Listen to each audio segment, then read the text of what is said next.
All right, so this is the court's issue. I'm not inclined to give him probation. I'm not going to give him probation. I'm going to sentence him. Court will sentence you to... This dude really thought he was getting off with probation. Walked in smirking like it was just another day in court. But when the judge hit him with a prison sentence, you could practically hear the sound of his ego shattering.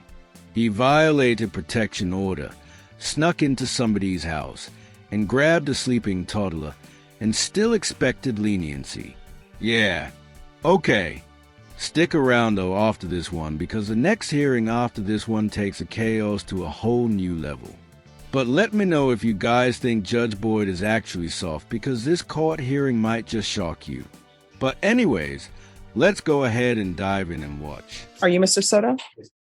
In cause number 2020 CR 2998, you enter a plea of no contest to burglary of a habitation with intent to commit assault.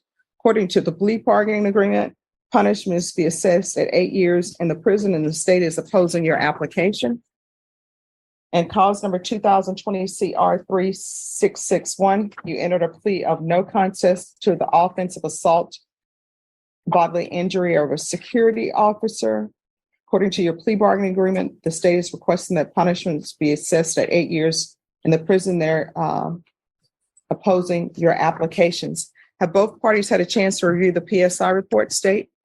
Defense? I have, Judge. Any objections to the PSI report, state? No objection. Defense? No, Your Honor. All right. Any witnesses, state? None from the state. Defense? No, Your Honor, aside from the letters that are provided to you. All right. And for the record, the court has reviewed the letters that have been presented. The court will hear arguments, state. Your Honor, based on the defendant's criminal history, he did pick up these felony cases as well as multiple misdemeanors that are also pending involving the same family.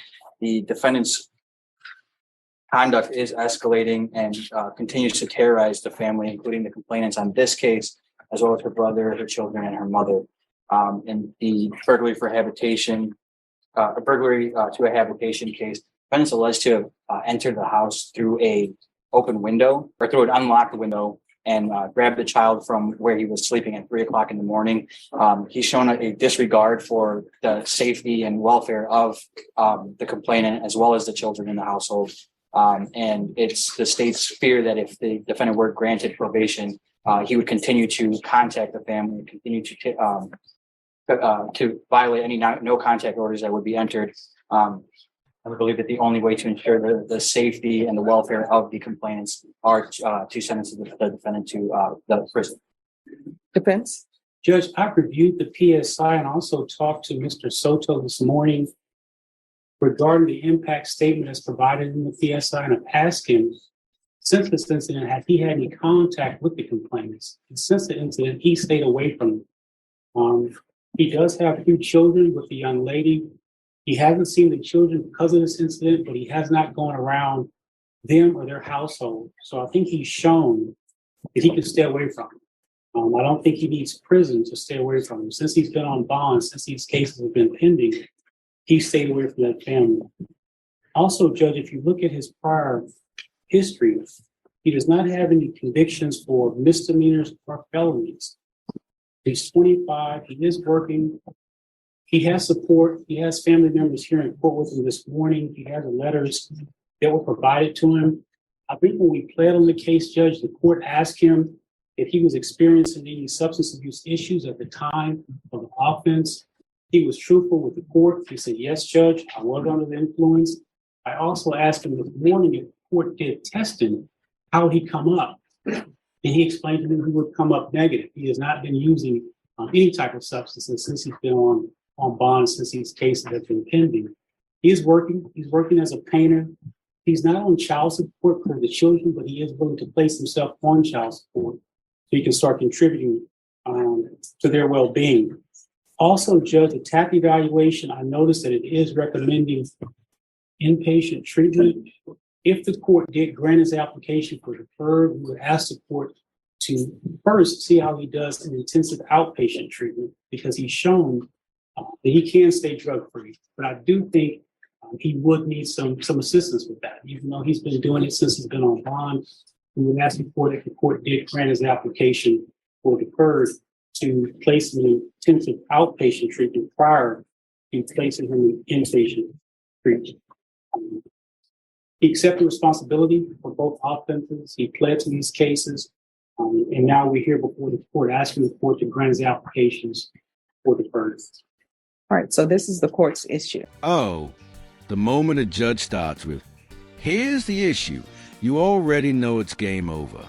This guy violated protection order, broke into somebody's home, and took a sleeping toddler, and somehow still thought he'd get probation. The state's asking for 8 years, and his defense is out here begging for deferred like they're at the wrong hearing. It's just wild how entitled some of these defendants are, even after doing the absolute most. Judges do take patterns of behavior seriously, especially when kids are involved. And let's be real, if this dude was capable of even a shred of accountability, he wouldn't be back here to begin with. So yeah, do you think this guy deserves a prison sentence, or should deferred even be on the table in cases like this? And not really an issue, but these are things that I think of. All right, so he has a felony offense, and I'm assuming this is being taken in consideration, the violation of an order, protective order. That's from December 31st, 2019. The burglary that he pled to is from December 27th, 2019. So let me go in order. So he has a continuous violence case that's December 14th, 2018. I'm not saying it's true because nobody pled to that, but that's what he's charged with. Then after that, you would think something would click.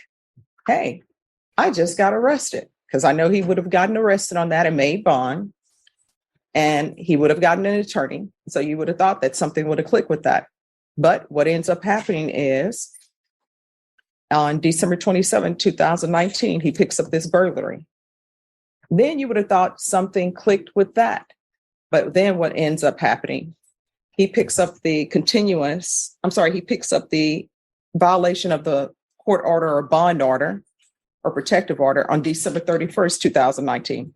And you would have thought that it would have been like, hey, I need to be on my P's and Q's because I picked up all these felonies. I understand relationships, and sometimes people don't love each other anymore and they have children and they got to make it work for the children, or they got to stay respectful to each other because they got to raise children together. And as everybody know, even though people say, we only need to be with each other for 18 years, but people know sometimes you need to be with certain children till they're like 25 or 30.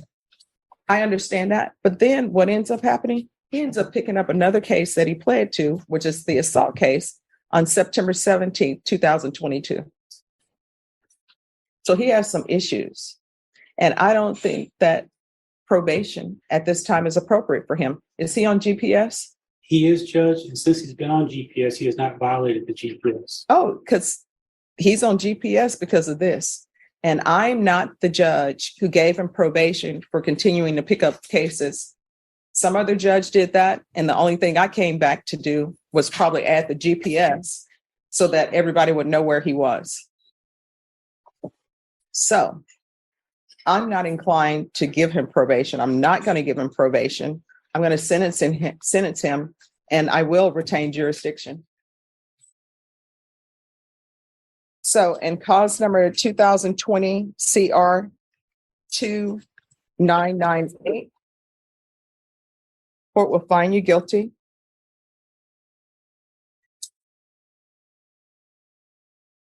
Court will sentence you to 5 years prison. Give you credit for any time served. All right, we can go off the record. I'll retain jurisdiction. Both cases, Judge? Yes. Sometimes, it is about rehab. Well, it's always about rehabilitation, but it's also about protecting the community, and it's also about punishment. Sometimes people think the justice system isn't about punishment, but really, all these cases, there's an air of punishment involved, but hopefully rehabilitation. I know you probably think this is the end of the world. I came in here, I'm going to prison, but you're young. You still have a chance to get your life together. Please don't go to prison and get a bunch of tattoos, because you're clean shaven now. Please let it stay that way, okay? All right, thank you. Thanks, Judge. You know what? The devil created me, and I know that. I don't believe that for a second. Trespassing my creation, my creator's creation. So fuck. Let's talk about this 5-year sentence because honestly, it could have been way worse. When you've got a track record and you violate protection order and burglarize a home, deferred adjudication shouldn't even be an option here. His lawyer asking for it feels more like a formality than a strategy in this one. And the way he just sat there smug with his arms crossed, thinking he could manipulate the court, it's just wild to me.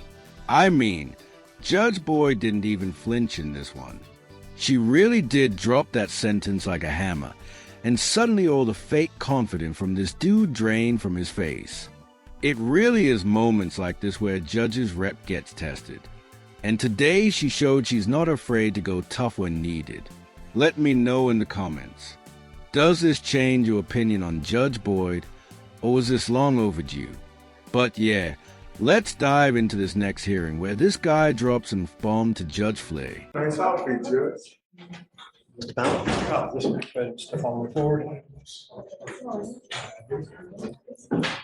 you sure? He looks different. You shaved the beard. Yes, sir. You look so much younger.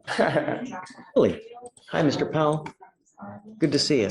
Good to see you. Unfortunately, in these circumstances, we had you go to the facility at the Ed Emmett. The jail diversion. Right, but I've been there before and I completed it. I've been So- there back in, I want to say, 2022, and from the court number 4, and I stayed there 14 days, and they sent me to a church program, and I didn't like it. I don't believe in God. I know who created me. I don't have to believe in God because I know who created me, and I don't want to disrespect you by telling you that. well, let's hold on, because I don't know what happened on the new cases. So give me a second. Let me have them read out what happened on the new cases so we can see how to go forward, because I don't even know where the new cases happened. On December 25th, officers were dispatched to a trespasser call at Trinity Lutheran Church in Harris County, Texas. Upon arrival, officers observed the defendant sitting on the steps of the church, screaming obscenities and causing a disturbance. Complaining witness, a security guard employed by the church, advised officers that the defendant came to the church asking for food, and the complaining witness informed the defendant they were not giving out food that day and directed him to 2 nearby locations instead. Defendant became belligerent. Complainant stated the defendant threatened him, stating, "I see you don't have a gun, so if we fight, I'm going to kill you." As the defendant was threatening complaining witness, defendant was moving towards him in a fighting stance, causing complainant to feel fear of imminent danger. Complainant stated he told defendant 3 times to leave the location, but defendant refused.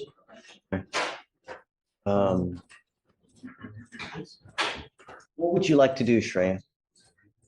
Well, Judge, my understanding from speaking with Mr. Powell right now is that he's okay keeping the bail as is. And so he's waiving a bail hearing. Is that right, Mr. Powell? I just want to make sure. No, that's wrong. Do you want to go back to the Ed Emmett place? Yes, sir. You want to try to see? medication. So I get my medication.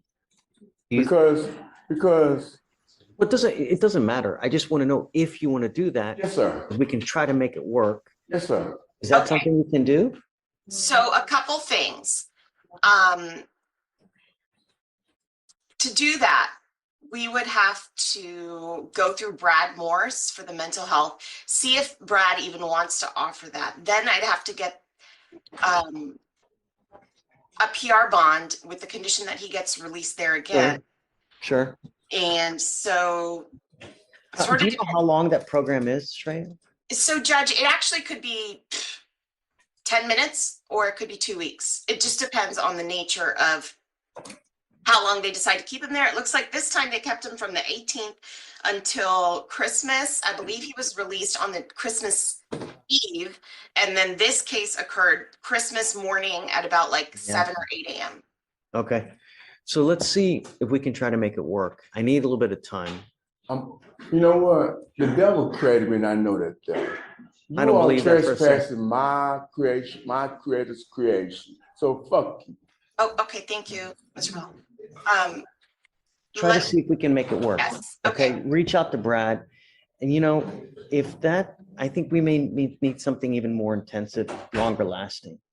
So Yes, reach I out to agree. Brad, see if there's something more intensive and longer lasting. And then I guess what today's Monday, you want to set it for maybe Thursday? This whole video was like watching Karma pull double shifts. First, you've got Judge Boyd, who usually gives labeled as soft flipping the narrative and laying down a brutal 8-year sentence. I mean, the guy walked in smirking like it was just a quick slap on the wrist, like he'd be home in time for lunch. But instead, he literally got cooked. And honestly, it was deserved too. When you break a protection order, sneak into somebody's home, and snatch your kid in the middle of the night, you don't get to ask for a second chance. And then when we pivot to Judge Flea, in that case, I honestly don't even know what to say. When someone starts blaming the devil for their actions, it's not just court. It's a cry for therapy and maybe a full reboot. But yeah, guys, let me know in the comments what you thought about both judges here. Did Judge Boyd go too hard or was Judge Fletcher too calm? Let me know what you guys thought. And make sure to hit that like button and subscribe. Guys, I post daily. Thank you so much for watching and take.